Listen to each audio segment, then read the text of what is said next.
Goeiedag, wat 'n voorreg dat ons het om die woord van die Here te kan oopmaak. En ons bid dat die Heilige Gees ons sal lei om waarlik te verstaan. Ons gaan kyk vanmôre vanuit Kolossense 2 na 'n lewende persoonlike verhouding met God teenoor 'n wettiese godsdiens van reëls en magnies en moenies, teenoor 'n vrye eiewillige geloof waar ek eintlik maar maak wat ek wil.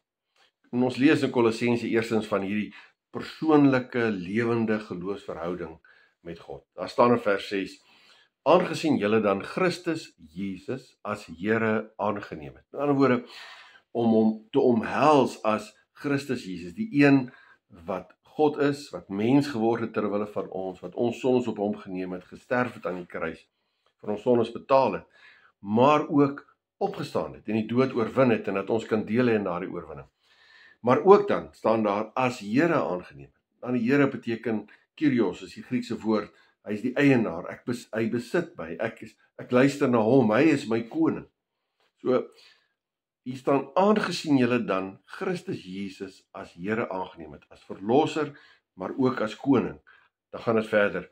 Moet julle in verbondenheid met hom lewe. In hom gewortel en op hom gebou. Vas in die geloof soos julle geleer is.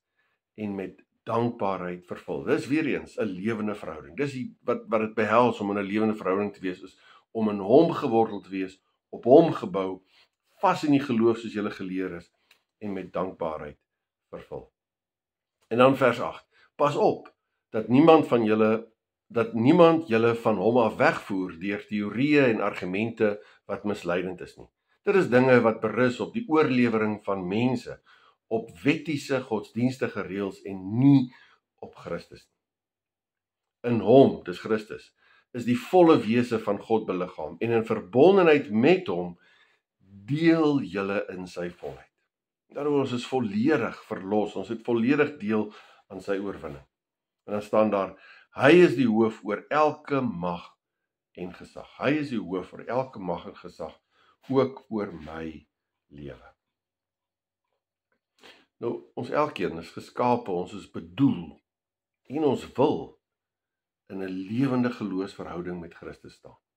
Dis wat ons geskape is om te doen, om in 'n lewende verhouding met God te kan staan. Dis waarvan vers 6 en vers 7 praat. En ons kan, en ons mag, en ons moet. 'n lewende geloofsverhouding gaan natuurlik oor genade.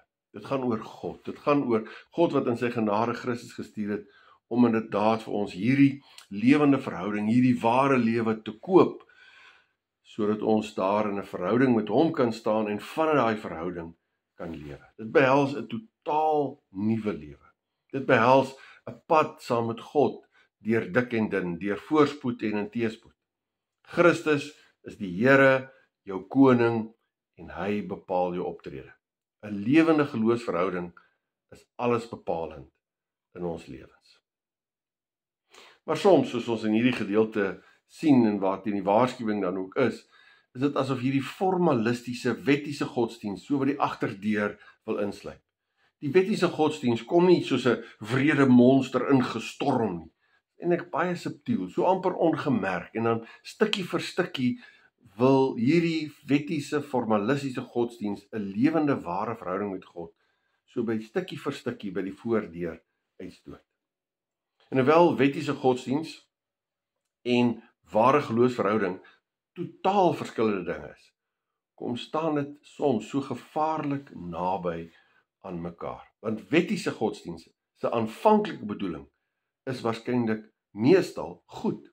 Wettiese godsdienst wil eintlik net volledig die Here dien. Ons wil doen wat die Here wil hê ons moet doen. En daarom sê wettiese godsdienst, kom ons verfyn die beginsels wat God gee. Kom ons formuleer duidelike begrensde opdragte, sodat ons presies weet wat ons moet doen.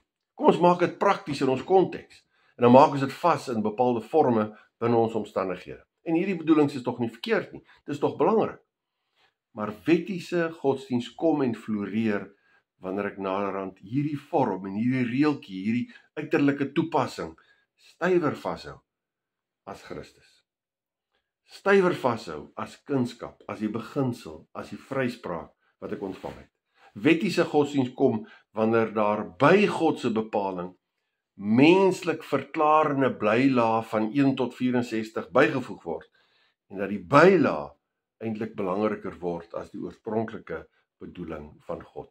Wettiese godsdienst kom wanneer ek nie meer vanuit my verhouding met God besig is met die woord en bid vir wysheid in elke situasie onder leiding van die Heilige Gees nie, maar ek val net meganies terug op my tradisie, op die reëls, op die manier van doen, op hierdie fyn uitgewerkte raamwerk van hoe ek moet lewe.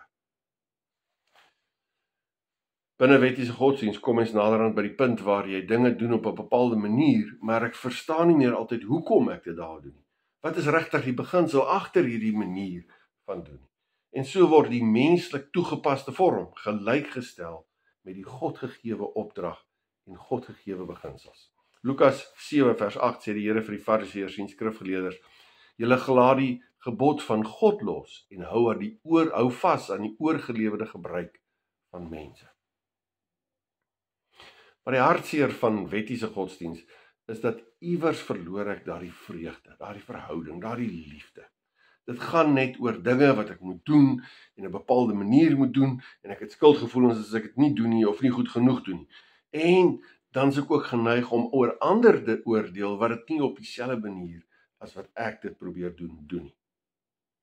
Ja, en so dikwels, dan vind so iemand dan sy of haar sekuriteit in hierdie uiterlike raamwerk van reëls en manier van doen, in plaas van om my sekuriteit in Christus te vind en in my verhouding met Christus. Jou lewe as Christen moet altyd wees binne verhouding onder leiding van die Heilige Gees, wat jou met sy wysheid lei om in elke situasie sy wil te onderskei en dit ook uit te voer en op 'n bepaalde manier uit te voer. Dit is nie maar bloot 'n nakoming van 'n klomp fyn uitgewerkte, vooraf bepaalde reeltjies nie. Maar weet jy, selfs ook die Fariseërs en die skrifgeleerdes, wat by uitstek die formalistiese ouens van daai tyd was, het aanvanklik waarskynlik die reëls gemaak om te sorg, met goeie bedoelings, om te sorg dat hulle nie weer van die Here af wegdwaal nie, soos in die tyd van die ballingskap, wat sekerlik goed bedoel was. Maar op die ou end het hulle hierdie klomp reeltjies losgemaak van 'n verhouding en dit het net 'n wettiese pligpleging gekom. Hulle harte was nie meer in dit. Daarom sê die Here ook in Markus 7, julle is skynheiliges, soos daar geskrywe staan, hierdie volk eer my met die mond, maar hulle hart is ver van my af. Verhouding met God kan nie meganies wees nie. Interessant, ek sien in die weke 'n klip van John Piper, wat vir AI gevra het, vir hierdie intelligensie, wat hy eintlik nou vra, maar skryf vir my 'n gebed waar jy erkenning gee aan die drie-enige God en die grootheid van God en die genade van Christus en waar die leiding van die Heilige Gees ingesluit word. En hierdie artificial intelligence, die program wat hy gebruik, skryf 'n gebed. En inderdaad is die gebed dogmaties, suiwer en pragtig bewoord. Is dit gebed? Is dit gebed? En die antwoord moet eintlik maar kom, nee, van die Here praat van eer my met die mond, maar my hart is ver, jou hart is ver van my af. AI het nie 'n hart nie. En daarom kan daar nie aanbidding van AI wees nie. Maar daardie woorde, ja, kan ons sekerlik gebruik, maar dit moet uit ons hart uitkom. Regte woorde en regte waarheid is eintlik nutteloos as dit nie uit jou hart uitkom. En is daarom dat vers 8 van die geleesde gedeelte in Kolossense 2 so waarsku dat jy moet pas op vir dinge wat berus op die oorlewering van mense, op wettiese godsdienstige reëls en nie op Christus. En daarom moet ons ook ons voortdurend toets en voortdurend seker maak dat ons op Christus bou as ons Here en ons Verlosser, op hom as persoon, volgens die woord, binne hierdie lewende verhouding wat ons het met hom, deur Christus ook met God het. Ons het voortdurend nodig om eintlik maar weer te vra, dit wat ons doen, ook kerklik en in die kerk, hoekom doen ons dit so? Verstaan ons nog die beginsel daarachter?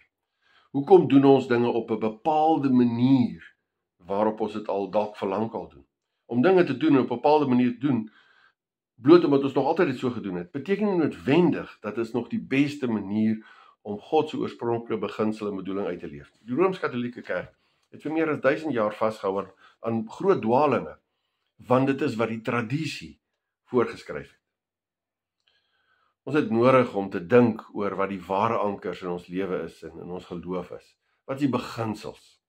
Forme konkretiseer beginsels op 'n bepaalde manier, maar forme word nie beginsels nie. Ook op die pad vorentoe moet ons nie bloot verval van dit wat, as ons die pad vorentoe stap, net bloot verval en dit wat ons nog altyd mag gedoen het. Ons moet opnuut vra, wat sê God, die woord van God, binne ons verhouding met God, oor ons lewe en oor kerk wees. Ons moet opnuut vra, wat is die beste manier om binne 'n lewende, groeiende verhouding met God te kan leef, en wat is die beste manier om te kan uitleef, ook selfs wanneer omstandighede en tye verander.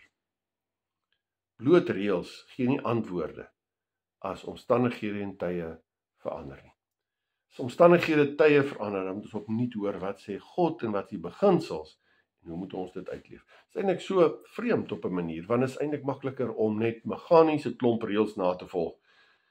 Makliker om net meganiese klomp reëls na te volg as om in 'n lewende verhouding met God te leef. En tog is daar nie vryspraak, vryheid en ware lewe in 'n reëlgedrewe godsdienst nie. Paulus skryf vir die Galasiërs wat ook maar in sekere aspekte verval het in sekere reëls, dan sê hy, maar nou dat julle hom leer ken het, dis Christus, of liewer nou dat hy julle ken, hoe val julle dan nou weer terug na daardie minderwaardige en armsalige wettiese godsdienstige reëls? Wettiese geloof is nie God se bedoeling vir ons nie. En om te keer dat hierdie wettisisme my bekruip, moet ek voortdurend vra, wat is in lyn met God se woord, onder leiding van die Gees? Moet ek vra, hoekom doen ek dit? Hoekom doen ek dit op die manier wat ek dit doen?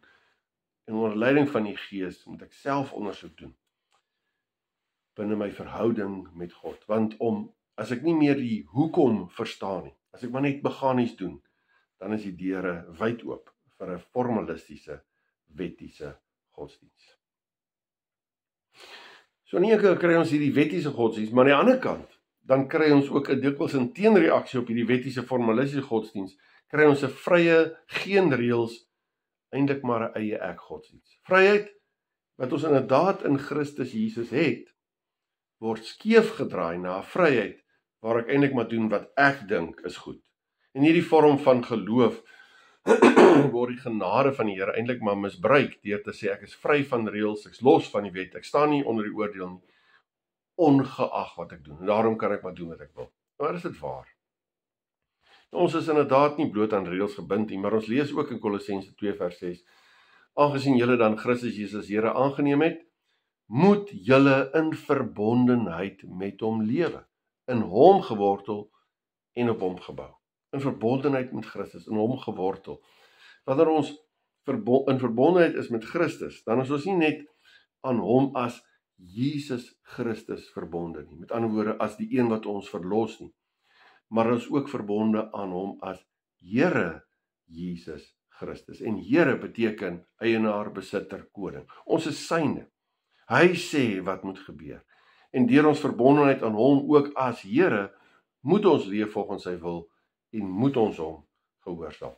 Galasiërs 5 vers 13 sê, julle broers is tot vryheid geroep, moet net nie julle vryheid gebruik as 'n verskoning om sonde te doen nie, maar dien mekaar in liefde. Ons moet doen wat die Here ons beveel in sy woord, nie omdat ons daardeur gered kan word, maar omdat ons op grond van Christus se betaling deur geloofsomhelsing gered is. En daarom is ons nie los van Christus, is in verbondenheid met Christus, maar doen ons wat hy van ons vra, om in lyn te leef met my verhouding met God. So ons moet nie selektief gebonde wees aan Christus nie. Ons moet nie net selektief gewees van, ja, ek is verbonde aan hom as verlosser, want ek wil van my sondes verlos nie, maar ek wil nie verbonde aan hom wees as my Here nie. En dis wat Kolossense 2 juis vir ons sê, dat jy is in Christus Jesus as Here het jy hom aangeneem. Hy bepaal hoe jy moet lewe. Waarin Christendom is nie die armoede van wettiese godsdienst nie. Is ook nie die onverbondenheid van 'n vrye eie ek godsdienst nie. Ware Christendom gaan oor 'n lewende geloofsverbondenheid met Here Jesus Christus. En dit beteken, ja, dat ek besef dat ek kan nie uit myself 'n verhouding met God hê nie. My sonde is soos 'n muur tussen my en God. 'n Lewende verhouding besef is 'n eerste plek erkenning van ek kan myself nie red nie, maar ook erkenning dat Christus is nie net 'n verlosser nie, maar die verlosser, wat in my plek vir my sondes betaal het aan die kruis, en wat ek op grond van sy verdienste vrygespreek kan word, en ek kan hom omhels as my verlosser. Dis wat ons gelees in Kolossense 2, om as Here aangeneem het, as Christus Jesus as Here aangeneem het.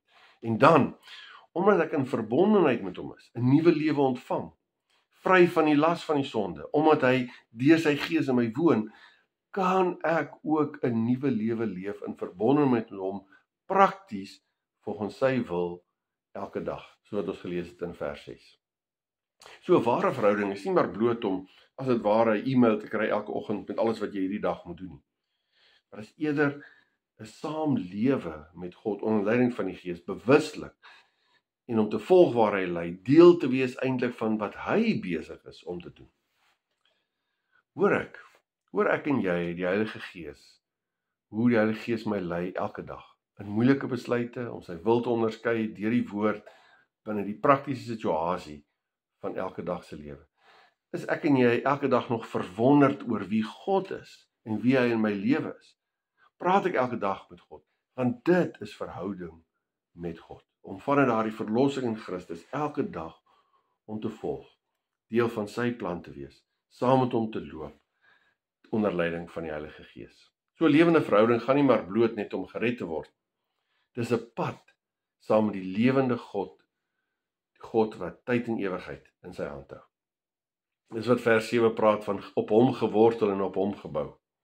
Nou die betekenis is om sterker te word, op hom gebou, en op hom geword beteken ek word sterker, ek groei omdat hy die bron is. Hy is die bron van my lewe. Ek kry my geestelike krag, my lewenskrag van hom af. Dit beteken dat ek inderdaad opgebou word in Christus. Met ander woorde ook, daar's groei. Dis nie iets wat staties is nie. Dis nie maar net op hom gebou en nou is ek op hom, maar ek groei nie. Nee, ek is in hom gewortel, maar dit impliseer dat ek groei in my verhouding met hom. So dikwels, dan bou ons stukkies van ons lewe op die fondasie van Christus. Maar ander dele bou ons langsaan op ons eie fondasie of op geen fondasie. Of baie keer aanvaar ons, ja, ons is op die fondasie van Christus, maar ons bou nie verder. Ons bly maar net waar ons was, ook 'n jaar of 2 of 5 jaar terug. Persoonlike verhouding beteken dat alle aspekte van my lewe is op Christus gebou as fondasie, nie op my eie fondasie. En ek groei al hoe meer op hierdie fondasie van wie Christus in my lewe is. Ja, dit beteken, ek is elke dag in gesprek met God. Ek is elke dag besig met sy woord, onder leiding van die Gees. Dit is elke dag 'n vertroue op hom in maklike en moeilike omstandighede. Dit is elke dag 'n veilig wees en 'n geborgenheid in hom. Elke dag 'n vreugde wat ek saam met hom beleef. Ja, dit is soms ook elke dag 'n worsteling met hom. Maar dit is erkenning dat God is van die lewe en van my lewe. Ja, lewende verhouding is om rus te vind in God, omdat hy God is. En die feit dat God in beheer is, ja, nie net van die lewe nie, maar ook van my lewe. Deel van hierdie persoonlike verhouding met God is dan ook dat ek deel hê aan die res van die liggaam van Christus, die kerk. Kerk wees is 'n verhouding met God, maar ook 'n verhouding met mekaar. 'n Verhouding waar ons mekaar dra, mekaar onderskraag, deel is van mekaar se lewe. Ons moet met mekaar kontak maak. Ons moet vir mekaar tyd gee. Ons moet deel wees van mekaar se lewe. Ons moet connect in ons lewe. 'n Lewe wat ons met mekaar deel en saamleef. Verbondenheid in Christus beteken noodwendig ook 'n verbondenheid met mede-Christene. Christendom is in sy wese 'n spansport. Jy kan dit nie alleen speel nie. Christendom is persoonlik, ja, maar is nie privaat nie. Dis saam met jou medegelowiges tot eer van God. En mag dit, hierdie lewende verhouding met God, mag dit in ons kerk wees, in ons persoonlike Christen wees, in ons lewe, inderdaad gaan oor God, oor hierdie verhouding, waar ek Ja, doen wat die Here vra, maar ek verval nie in reëls nie. Wanneer ek leef in vryheid, maar nie in vryheid wat ek die bepalende is nie, maar leef in hierdie persoonlike verhouding met God, waar hy my Here is, waar hy my verlosser is, en waar ek elke dag met my hand in sy hand, tree vir tree, saam met hom lewe. Amen. Kom ons bid saam. Onse Vader, ons dank U vir 'n lewende verhouding wat U vir ons gee. En dat ons U mag ken, en dat ons in geborgenheid mag lewe, omdat U ons vashou in U arms. Here, en ons bid, dat U ons elke dag net sal vervul met U wysheid, met U krag, met U genade, om U inderdaad in gehoorsaamheid te volg, tot eer van U naam. Ja, Here, ons bely ons is in U hande. En ons lê neer ons eie lewe, ons eie keuses, ons lê neer ons eie reeltjies. Ons omhels U as ons Here, ons verlosser en ons koning. Ons bid dit alleen maar uit U genade. Amen. Die genade van ons Here Jesus Christus, die liefde van God, die gemeenskap, die teenwoordig wees, die begeleiding, die troos van die Heilige Gees, is en bly met U elkeen. Amen.